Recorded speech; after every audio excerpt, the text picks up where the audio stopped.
USDCAD today analysis. Hello friends and welcome to your channel TubeCore. Now subscribe, like and share, and let's start the analysis from the weekly time frame. Weekly we are dripping wet going down.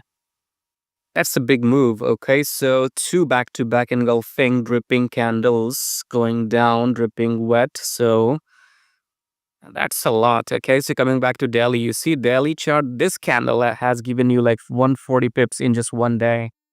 That was something. So this was your head and shoulder actually. If you use your line right here, you see now. So this high was never broken. So that was your resistance in daily, and then we rejected it and massively turned down. Okay.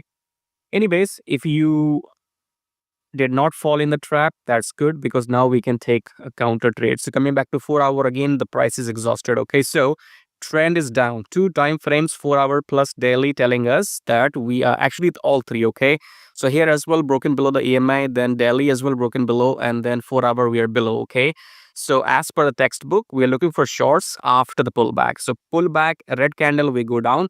Otherwise, if you want counter trade, then wait for some bullish signal, take counter long trade, and rejection will come from the EMI. So you can take counter trade until the EMI, or textbook will be that you wait for the price to reject the EMI, then red candle, then go down. If I would be you, I will take counter trade long in this one. Okay. Anyways, so subscribe, like, share, and take care. Alright guys, thanks for watching the video, and if you want to copy my exact swing trades coming this week with precise entry timing, with take profit, with stop loss, then check out the first link below the video. Yes, if you want to copy the exact trades or the swing setups I am interested in for this coming week, make sure you check out the first link below the video, and I'll see you on the other side.